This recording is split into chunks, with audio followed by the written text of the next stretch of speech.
గత కొన్ని రోజులుగా వైఎస్ఆర్సీపీలోని నాయకులు అసంతృప్తితో ఉన్నారు. కారణం పార్టీ ఓడిపోవడంతో దిక్కుతోచని స్థితికి వెళ్లిపోయారు.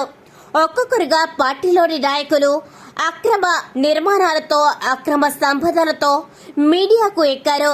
గన్నవరం మాజీ ఎమ్మెల్యే వలభనేని వంశీ అయితే ఎక్కడున్నారో కూడా తెలియదు. ఆర్కే రోజా, కొడాలి నాని లాంటి కొంతమంది నాయకులు కూడా సైలెంట్ అయిపోవడం గమనార్హం. మరికొంతమంది వివిధ కారణాలతో పార్టీని వీడారు.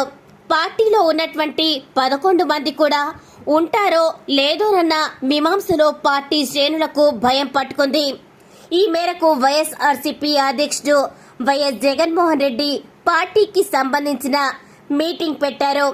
ఈ మీటింగ్ లో తీవ్ర ఆగ్రహానికి గురయ్యారు. పార్టీలో ఏం జరుగుతుంది అంటూ కోపంతో ఊగిపోయారు. ఒకానొక సందర్భంలో వార్నింగ్ ఇచ్చినట్లు తెలుస్తుంది. పార్టీని ఎవరైతే వీడుతారో వారిని బుజ్జగింపు కార్యక్రమం చేయాలని నాయకులకి సూచించారు. మనం ఎంతో కష్టపడితే పార్టీని ఈ స్థాయికి తీసుకొని వచ్చాం.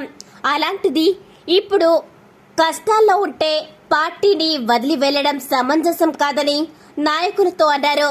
పార్టీ మీకు అన్ని ఇచ్చింది. ఇప్పుడు మీరు పార్టీకి రుణం తీర్చుకునే అవకాశం వచ్చింది. మళ్ళీ పార్టీని అధికారంలోకి తీసుకువచ్చే బాధ్యత మనందరి మీద ఉందనేది మర్చిపోవద్దు అని వైఎస్ జగన్ నాయకులతో అన్నారు. నిత్యం కార్యకర్తలతో ప్రజలతో అందుబాటులో ఉండాలి. కార్యకర్తలతో చర్చించి వారికి ఎటువంటి అవసరాలు ఉన్నాయి, వారి ఆలోచనలు కూడా మనం స్వీకరించాలి. అప్పుడే పార్టీ బలోపేతమవుతుంది. మన అజెండాతో మళ్ళీ ఒక్కసారి ప్రజలకి అర్థమయ్యేలా వివరించాలి. ఎన్ని అడ్డంకులు వచ్చినా సరే ముందుకు వెళ్ళాలి. ఎన్నికల్లో ఓడిపోయినా సరే ప్రజలు మన మీద నమ్మకంతో 40% షేర్ ఓటింగ్ ఇచ్చారు.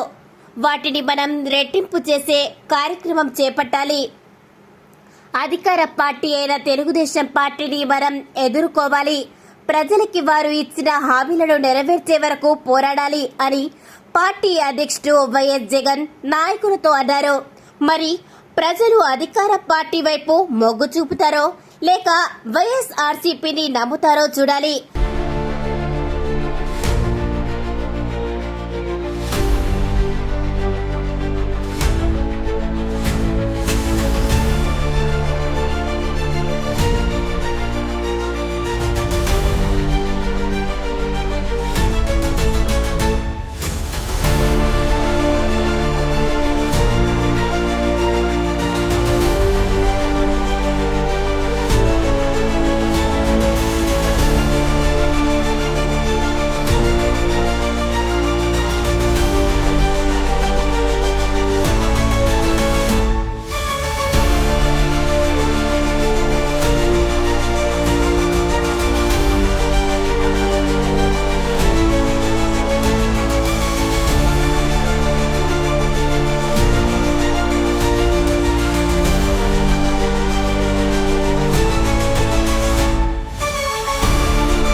మరిన్ని వీడియోస్ కోసం GV news Telugu YouTube channel ని లైక్, షేర్ అండ్ సబ్స్క్రైబ్ చేయండి.